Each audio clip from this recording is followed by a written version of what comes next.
ಅಯ್ಯೋ ಹಾಯ್ ನಮಸ್ತೆ ಎಲ್ಲರಿಗೂ. ನಾನು ಇವತ್ತು ಸೋಮವಾರ ಬೆಳಗ್ಗೆಯಿಂದ ವ್ಲಾಗ್ ಸ್ಟಾರ್ಟ್ ಮಾಡ್ತಾ ಇದ್ದೀನಿ. ಇವತ್ತು ಬೆಳಗಿನ ತಿಂಡಿಗೆ ಜೋಳದ ರೊಟ್ಟಿ ಹಾಗೆ ಬದನೆಕಾಯಿ ಗೊಜ್ಜು ಮಾಡ್ತಾ ಇದ್ದೀನಿ. ನಮ್ಮ ಮೈಸೂರಲ್ಲಿ ನಿನ್ನೆ ಭಾನುವಾರ ನೈಟ್ ಒಂದು 7-7:15ಗೆ ಮಳೆ ಸ್ಟಾರ್ಟ್ ಆಗಿದ್ದು, ಇನ್ನು ಈಗ್ಲೂ ಟೈಮು ಇನ್ನೇನೋ 7 ಗಂಟೆ ಆಗ್ತಾ ಬರ್ತಾ ಇದೆ. ಇನ್ನು ಮಳೆನೇ ಬರ್ತಾ ಇದೆ ನಮ್ಮ ಮೈಸೂರ್ ಕಡೆ. ಬನ್ನಿ ತೋರಿಸ್ತೀನಿ. ವಾತಾವರಣ ತುಂಬಾ ಚೆನ್ನಾಗಿದೆ. ಬಟ್ ಮಳೆ ಇದ್ರೆ ಮಕ್ಳುಗಳು ಸ್ಕೂಲ್ಗೆ ಹೋಗೋದು, ಆಫೀಸ್ಗೆ ಹೋಗೋದು ಎಲ್ಲಾರ್ಗು ಕೂಡ ಹಿಂಸೆ ಆಗ್ಬಿಡುತ್ತೆ. ಬನ್ನಿ ಮಳೆ ತೋರಿಸ್ತೀನಿ ಹೆಂಗ್ ಬರ್ತಾ ಇದೆ ಇನ್ನ ಅಂತ ಹೇಳ್ಬಿಟ್ಟು. ನಮ್ಮನೆಯವರು ದಾಳಿಂಬೆ ಬಿಡ್ತಾ ಇದಾರೆ. ನನ್ನ ಮಗಳು ಆಗ್ಲೇ ಆಪಲ್ ತಿಂತಾವಳೆ. ಏನು ಮಗಳದು? ಆಪಲ್.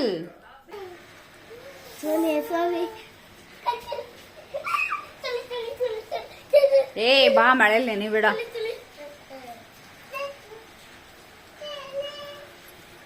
ಪರವಾಗಿಲ್ಲ. ಚಡ್ಡಿನೇ ಒಣಗಿಲ್ಲ ಮಗ ನಿಂದು.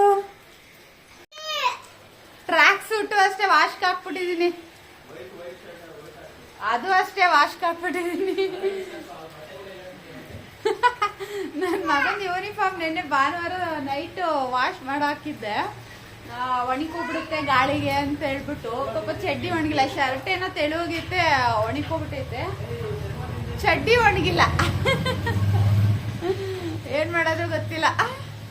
ಕಲರ್ ಡ್ರೆಸ್ ಇವತ್ತು ನನ್ನ ಮಗಂಗೆ.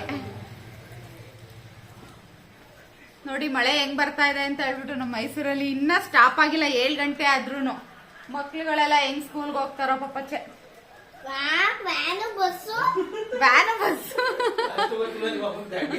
ವ್ಯಾನ್ ಹತ್ಬೇಕಾದ್ರೆ ಮಳೆ ನೆನಿತೀಯ ತಾನೆ. ಬನ್ನಿ ಇವಾಗ ತಿಂಡಿ ಮಾಡ್ಬಿಡ್ತೀನಿ. ಜೋಳದ ರೊಟ್ಟಿ ಅಂದ್ರೆ ಕಲ್ಸಿಟ್ಟಿದ್ದೀನಿ. ಈಗ ತಟ್ಟಬೇಕು ಅಷ್ಟೇನೆ. ಚಟ್ನಿ ಮಾಡ್ಬಿಟ್ಟು ತಟ್ಟಬೇಕು. ನನ್ ಮಗ ಅವ್ರ ಅಪ್ಪಂಗೆ ಐರನ್ ಮಾಡ್ಕೊಡಿದ್ ನನ್ ಚಡ್ಡಿನ ಒಣಗಿಲ್ಲ ಅಂತ ಹೇಳ್ತವನೆ. ಅಂದ್ರೆ ಐರನ್ ಮಾಡಿದ್ರೆ ಸ್ವಲ್ಪ ಬಿಸಿ ಆಗುತ್ತಲ್ವಾ, ಹಾಗಾಗಿ ಒಣಕೊಂಡ್ಬಿಡುತ್ತೆ. ಹಾಕೊಳ್ಳೋದಿಕ್ ಸರಿ ಹೋಗುತ್ತೆ. ಕಲರ್ ಡ್ರೆಸ್ ಹಾಕೊಂಡು ಹೋಗು ಅಂತಂದ್ರೆ ಮ್ಯಾಮ್ ಬೈತಾರೆ, ಕಲರ್ ಡ್ರೆಸ್ ಹಾಕೊಂಡು ಹೋಗಲ್ಲ ಅಂತ ಹೇಳ್ತಾ ಇದ್ದೇನೆ. ಅದಕ್ಕೆ ಅವ್ರ ಅಪ್ಪನ ಐರನ್ ಮಾಡ್ಕೊಡಪ್ಪ, ಒಣಕೊಂಡ್ಬಿಡುತ್ತೆ ಅಂತ ಹೇಳ್ತಾ. ಚಿನ್ನಿ ಬ್ಯಾಗ್ಗೆ ಬುಕ್ಸ್ ಎಲ್ಲ ಹಾಕೊಂಡ. ಮಂಡೇ ಇವತ್ತು ಅಶ್ವಿ.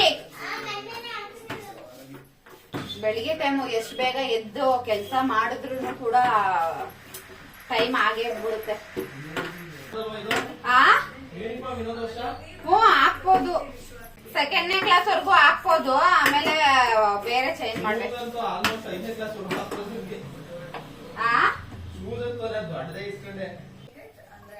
ಎಷ್ಟು ದೊಡ್ಡ ರೊಟ್ಟಿ ಮಾಡಿದೀನಿ ಇವತ್ತು ಗೊತ್ತಾ?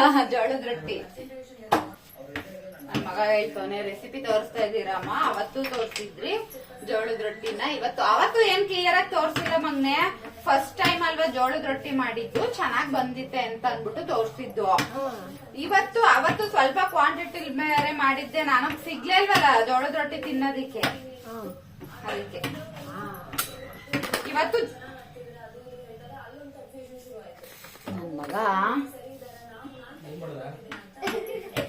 ನನ್ ಮಗ EVS ಟೆಕ್ಸ್ಟ್ ಬುಕ್ ಹಾಳು ಮಾಡ್ಕೊಂಡು ಬಂದವನು ಸ್ಕೂಲಲ್ಲಿ.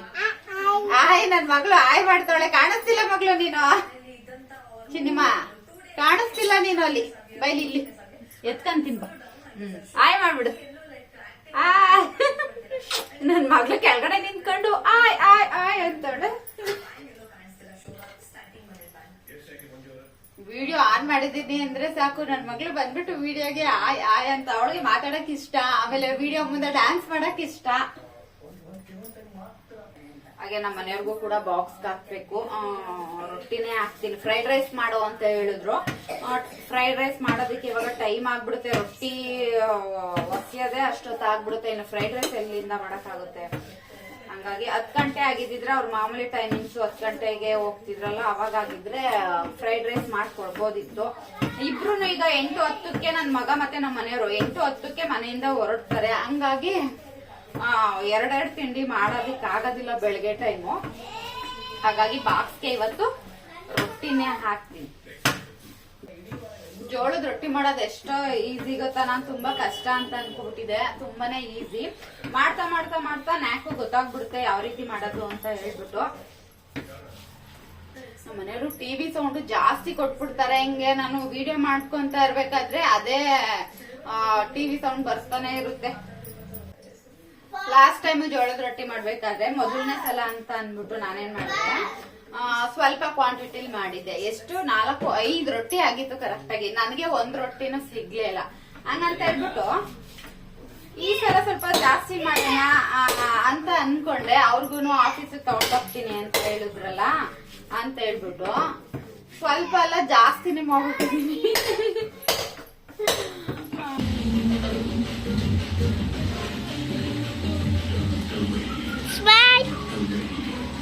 ಮಳೆ ಇನ್ನ ನಿಂತಿಲ್ಲ, ಎಷ್ಟು ಮತ್ತೆ ಜೋರಾಗೋಯ್ತು ಮಳೆ ಅಲ್ಲ ಚಿನಿ. ಬಾಚಿನಿ ಮಳೆ ನೆನೆಬಿಡ. ಹಾ ಬರ್ತೈತಲ್ಲ ಜೋರ್ ಮಳೆ. ವ್ಯಾನ್ ಇನ್ನ ಬಂದಿಲ್ಲ. ಬಾ ದಶ್ವಿಕ್ ನೆನಿಬೇಡ. ಪಾಪ ಮಕ್ಳು ಸ್ಕೂಲ್ಗೆ ಹೆಂಗ ಹೋಗ್ತಾರ, ನನ್ನ ಮಗ ರೆಡಿಯಾಗಿ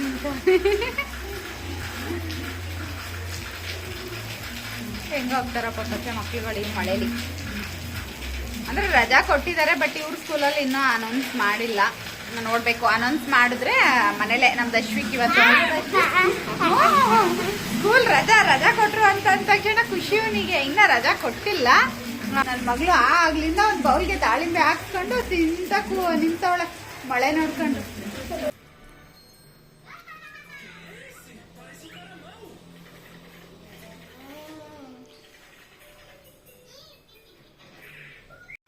ನೋಡಿ ನನ್ನ ಮಗ ಸ್ಕೂಲ್ ರಜಾ ಅಂತ ಹೇಳ್ಬಿಟ್ಟು ಕುತ್ಕೊಂಡು ಹೆಂಗ್ ಟಿವಿ ನೋಡ್ತಾ ಕೂತಿದ್ದಾನೆ. ಮನೇಲಿದ್ರೆ ಇದೇನೆ ಬರೀ ಬೆಳಗ್ಗೆ ಸ್ವಲ್ಪ ಹೊತ್ತು ಆಟ ಆಡಿದಾಯ್ತು ಪಕ್ಕದ ಮನೆ ಹುಡುಗನ ಜೊತೆಲಿ.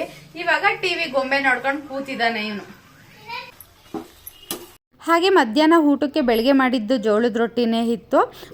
ಬೆಳಿಗ್ಗೆ ದಪ್ಪ ಬದನೆಕಾಯಿ ಸುಟ್ಟುಬಿಟ್ಟು ಚಟ್ನಿ ರೀತಿ ಮಾಡಿದೆ. ಅದು ಸ್ವಲ್ಪನೇ ಇತ್ತು, ಸಾಕಾಗಲ್ಲ ಅಂತ ಹೇಳ್ಬಿಟ್ಟು ಉದ್ದ ಬದನೆಕಾಯಲ್ಲಿ ಪಲ್ಯ ಮಾಡಿಕೊಂಡೆ. ನಮ್ಮನೆಯವರು ಕೂಡ ಊಟಕ್ಕೆ ಬರೋದಿಲ್ಲ ಅಂತ ಹೇಳಿದ್ರು. ಸರಿ ಆಯಿತು ಅಂತ ಹೇಳ್ಬಿಟ್ಟು ಅಷ್ಟೊತ್ತಿಗೆ ನಮ್ಮಮ್ಮ ಬಂದರು. ಅವ್ರಿಗೂ ಕೂಡ ತಿನ್ನೋದಕ್ಕೆ ಜೋಳದ ರೊಟ್ಟಿ ಹಾಕ್ಕೊಟ್ಬಿಟ್ಟು ಹಾಗೆ ಮಾತಾಡ್ತಾ ಕೂತ್ಕೊಂಡ್ವಿ. ಮಳೆಲೇನಿಗೆ ಬರೋದಕ್ಕೆ ಹೋದೆ ಅಂತ ಕೇಳಿದೆ. ನೀನು ನುಗ್ಗೆ ಸೊಪ್ಪು ಕೇಳಿದಲ್ಲ, ಹಾಗಾಗಿ ತೊಗೊಂಡು ಬಂದೆ ಅಂತ ಹೇಳ್ತಾಯಿದ್ರು. ಸರಿ ಆಯಿತು ಅಂತ ಹೇಳ್ಬಿಟ್ಟು ಮಾತಾಡ್ತಾ ಒಳಗಡೆನೆ ಕೂತಿದ್ವಿ. ಮಳೆ ಅಂತ ಹೇಳ್ಬಿಟ್ಟು ಸ್ವಲ್ಪ ಬಟ್ಟೆಗಳೆಲ್ಲ ಇತ್ತು ನೋಡಿ, ಬಾಲ್ಕನಿಲೇ ಹಾಕಿದ್ದೀನಿ. ತುಂಬ ಮಳೆ ಅಂತ ಹೇಳ್ಬಿಟ್ಟು ಇಲ್ಲೇ ಸ್ವಲ್ಪ ಗಾಳಿಗೆ ಹಾರ್ಕೊಳ್ಳಿ ಅಂತ. ಈಗ ನುಗ್ಗೆ ಸೊಪ್ಪು ಬಿಡಿಸ್ಕೊಬಿಡೋಣ ಅಂತ ಹೇಳ್ಬಿಟ್ಟು ನುಗ್ಗೆ ಸೊಪ್ಪು ಬಿಡಿಸ್ಕೊತಾ ಇದ್ದೀನಿ. ನುಗ್ಗೆ ಸೊಪ್ಪಲ್ಲಿ ವಿಟಮಿನ್ ಸಿ, ವಿಟಮಿನ್ ಎ, ಹಾಗೆ ಪ್ರೋಟೀನ್, ಕ್ಯಾಲ್ಶಿಯಂ, ಕಬ್ಬಿಣ, ಮೆಗ್ನೀಷಿಯಮ್ ಹಾಗೆ ಅಮೈನೋ ಅನ್ನೋ ಆಮ್ಲಗಳು ನುಗ್ಗೆ ಸೊಪ್ಪಲ್ಲಿ ಸಮೃದ್ಧವಾಗಿ ಇರೋದ್ರಿಂದ ನಾವು ಅವಾಗವಾಗ ಉಪಯೋಗಿಸ್ತಾನೆ ಇರಬೇಕು ಅಂತ ಹೇಳ್ತೀನಿ. ಅದಲ್ಲದೆ ಮತ್ತು ನಮ್ಮ ಕಣ್ಣಿಗೆ ಹಾಗೆ ನಮ್ಮ ಕೂದಲಿಗೆ ನಮ್ಮ ಚರ್ಮಕ್ಕೂ ಕೂಡ ಈ ನುಗ್ಗೆ ಸೊಪ್ಪು ತುಂಬಾ ಒಳ್ಳೆಯದು ಅಂತಲೇ ಹೇಳ್ತೀನಿ.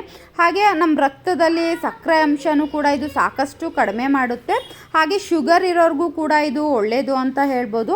ನಾವು ಡೈಲಿ ಬಿಸಿ ನೀರಿನ ಜೊತೆಗೆ 1 ಸ್ಪೂನಷ್ಟು ಈ ನುಗ್ಗೆ ಸೊಪ್ಪಿನ ಪೌಡ್ರು ಮಾಡಿಕೊಂಡು ಡೈಲಿ ಒಂದೊಂದು ಸ್ಪೂನು ನೀರಿಗೆ ಹಾಕ್ಕೊಂಡು ಕುಡಿಯೋದ್ರಿಂದ ನಮ್ಮ ವೆಯ್ಟ್ ಲಾಸ್ಗೂ ಕೂಡ ಇದು ಯೂಸ್ ಆಗುತ್ತೆ ಅಂತಲೇ ಹೇಳ್ಬೋದು. ನುಗ್ಗೆ ಸೊಪ್ಪು ಪೌಡ್ರು ಕುಡಿಯೋದ್ರಿಂದ ಅದರಿಂದ ಇದನ್ನು ನಾವು ಅವಾಗವಾಗ ಉಪಯೋಗಿಸ್ತಾನೆ ಇರಬೇಕು ನುಗ್ಗೆ ಸೊಪ್ಪು. ಹಾಗಾಗಿ ನಾವಂತೂ ಅವಾಗವಾಗ ನುಗ್ಗೆ ಸೊಪ್ಪನ್ನಂತೂ ಯೂಸ್ ಮಾಡ್ತಾನೆ ಇರ್ತೀವಿ. ನೀವು ಕೂಡ ಯೂಸ್ ಮಾಡಿ ಅಂತ ಕೇಳ್ಕೊತೀನಿ.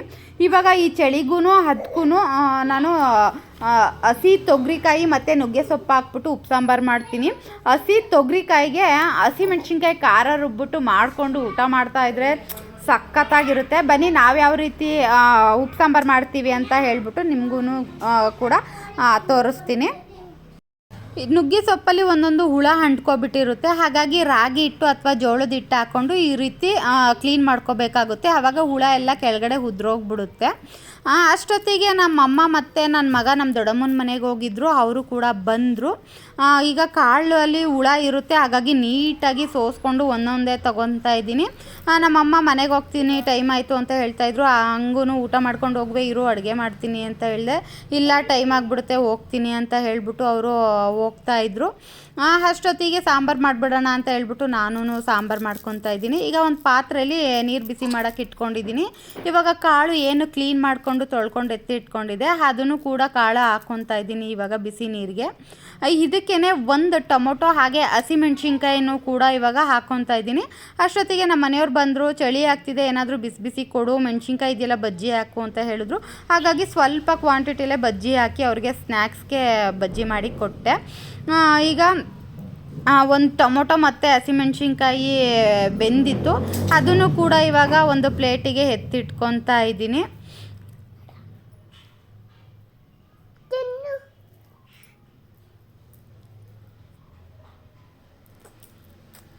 ಈಗ ನುಗ್ಗೆ ಸೊಪ್ಪು ಕ್ಲೀನ್ ಮಾಡಿ ತೊಳ್ಕೊಂಡಿದ್ನಲ್ಲ, ಅದು ಕೂಡ ನುಗ್ಗೆ ಸೊಪ್ಪು ಇವಾಗ ಹಾಕ್ಕೊತಾ ಇದ್ದೀನಿ. ಕಾಳು ಒಂದು 3/4% ಬೆಂದಿತ್ತು. ಈಗ ಉಪ್ಪು ಸಾಂಬಾರು ಖಾರಕ್ಕೆ ಇಲ್ಲಿ ಒಂದು ಜಾರಿಗೆ ಒಂದು 2-3 ಗೆಡ್ಡೆಯಷ್ಟು ಬೆಳ್ಳುಳ್ಳಿ, ಹಾಗೆ ಒಂದು 2 ಸ್ಪೂನಷ್ಟು ಮೆಣಸು, 2 ಸ್ಪೂನಷ್ಟು ಜೀರಿಗೆ, ಹಾಗೆ ಬೇಯಿಸಿ ಇಟ್ಕೊಂಡಿರೋ ಅಂಥ ಹಸಿಮೆಣ್ಸಿನ್ಕಾಯಿ ಮತ್ತು ಒಂದು ನಿಂಬೆಹಣ್ಣು ಗಾತ್ರದಷ್ಟು ಹುಣಸೆಹಣ್ಣು ಸುಟ್ಟಿ ಹಾಕ್ಕೊತಾ ಇದ್ದೀನಿ. ಇದಿಷ್ಟನ್ನ ಇವಾಗ ರುಬ್ಕೊಂಡು ಬರ್ತೀನಿ. ಇವಾಗ ರುಚಿಗೆ ತಕ್ಕಷ್ಟು ಉಪ್ಪು ಮತ್ತು ಕೊತ್ತಂಬರಿ ಸೊಪ್ಪು ಹಾಕ್ಕೊಂಡು ಇವಾಗ ತುಂಬ ನುಣ್ಣಗೆ ರುಬ್ಕೊಂಡು ಬರ್ತೀನಿ. ಇವಾಗ ಉಪ್ಪು ಸಾಂಬಾರು ಖಾರ ರೆಡಿ ಆಯಿತು. ಈಗ ಅದೇ ಜಾರ್ಗೆ ಏನು ಬೇಯಿಸಿ ಎತ್ತಿಟ್ಕೊಂಡಿದ್ದೆ ಒಂದು ಟೊಮೊಟೊ, ಅದು ಸ್ವಲ್ಪ ಬೆಂದಿರೋ ಕಾಳು ಹಾಕ್ಕೊಂಡು ರುಬ್ಕೊಂಡು ಇವಾಗ ಸಾಂಬಾರಿಗೆ ಹಾಕ್ಕೊತಾ ಇದ್ದೀನಿ. ಇವಾಗ ಹಾಕ್ಕೊಂಡು ನಮಗೆ ನೀರು ಎಷ್ಟು ಬೇಕಷ್ಟು ಹಾಕ್ಕೊಂಡು ಇವಾಗ ಮಿಕ್ಸ್ ಮಾಡ್ಕೋಬೇಕಾಗುತ್ತೆ. ಈಗ ಸಾಂಬಾರಿಗೂ ಅಷ್ಟೇ ಸ್ವಲ್ಪ ರುಚಿಗೆ ತಕ್ಕಷ್ಟು ಉಪ್ಪು ಹಾಕ್ಬಿಟ್ಟು ಒಂದು 2 ಕುದಿ 3 ಕುದಿ ಬರ್ಸ್ಕೊಂಡ್ರೆ ಉಪ್ಪು ಸಾಂಬಾರು ರೆಡಿ ಆಯಿತು ಅಂತಲೇ ಹೇಳ್ಬೋದು. ನೋಡಿ ಎಷ್ಟು ಚೆನ್ನಾಗಾಗಿದೆ ಅಂತ ಹೇಳ್ಬಿಟ್ಟು ಉಪ್ಪು ಸಾಂಬಾರು. ಈ ಉಪ್ಪು ಸಾಂಬಾರಿಗೆ ಮುದ್ದೆ ಇದ್ದರೆ ಚೆನ್ನಾಗಿರುತ್ತೆ, ಬಟ್ ನಾನು ನೈಟ್ ಮಾಡ್ತಾ ಇರೋದ್ರಿಂದ ಮುದ್ದೆ ಮಾಡಿಲ್ಲ. ಈಗ ಸಾಂಬಾರು ರೆಡಿ ಆಯಿತು. ಈಗ ನಮ್ಮ ಮನೆಯವ್ರಿಗೂ ಕೂಡ ಇವಾಗ ಊಟಕ್ಕೆ ಹಾಕ್ಕೊಡ್ತಾ ಇದ್ದೀನಿ. ಹಸಿ ತೊಗರಿಕಾಯಿ ನುಗ್ಗೆ ಸೊಪ್ಪು ಉಪ್ಪು ಸಾಂಬಾರು ಊಟ ರೆಡಿ ಆಯ್ತು. ಇವಾಗ ನಮ್ಮ ಮನೆಯವ್ರಿಗೆ ಹಾಕೊಡ್ತಾ ಇದ್ದೀನಿ. ಹಾಗೆ ಹಾಗೆ ಇದಕ್ಕೆ ಮುದ್ದೆ ಕಾಂಬಿನೇಷನ್ ಚೆನ್ನಾಗಿರುತ್ತೆ. ಹಸಿ ತೊಗರಿಕಾಯಿ ಉಪ್ಪು ಸಾಂಬಾರಿಗೆ ಮಧ್ಯಾಹ್ನ ಆಗಿದ್ರೆ ಮುದ್ದೆ ಮಾಡ್ಬೋದಿತ್ತು. ಇವಾಗ ನೈಟ್ ಆಗಿದೆ ಅಲ್ವಾ, ನೈಟ್ ನಾನು ಮುದ್ದೆ ಮಾಡೋದಿಲ್ಲ, ಮಧ್ಯಾಹ್ನ ಆದ್ರೆ ಮುದ್ದೆ ಮಾಡ್ತಿದ್ದೆ. ಈಗ ನಮ್ಮ ಮನೆಯವ್ರಿಗೆ ಊಟ ಹಾಕೊಡ್ತೀನಿ. ಹಾಗೆ ಯಾರೆಲ್ಲ ನನ್ನ ಚಾನಲ್ ನೋಡ್ತಾ ಇದ್ದೀರಾ ಸಬ್ಸ್ಕ್ರೈಬ್ ಮಾಡಿ ನೋಡಿ, ಹಾಗೆ ಫ್ಯಾಮಿಲಿ ಫ್ರೆಂಡ್ಸ್ಗೂ ಕೂಡ ಶೇರ್ ಮಾಡಿ, ಹಾಗೆ ಅಲ್ಲಿ ಕಾಣಿಸ್ತಾ ಇರುವಂತಹ ಬೆಲ್ ಐಕನ್ ನ ಕ್ಲಿಕ್ ಮಾಡಿ. ನಾನು ಹಾಕುವಂತ ಹೊಸ ವಿಡಿಯೋಸ್ಗಳು ನಿಮ್ಗೆ ಫಸ್ಟ್ ನೋಟಿಫಿಕೇಶನ್ ಬರುತ್ತೆ. ಈ ಬ್ಲಾಗ್ ನ ಇಲ್ಲಿಗೆ ಎಂಡ್ ಮಾಡ್ತಾ ಇದ್ದೀನಿ. Thanks for watching.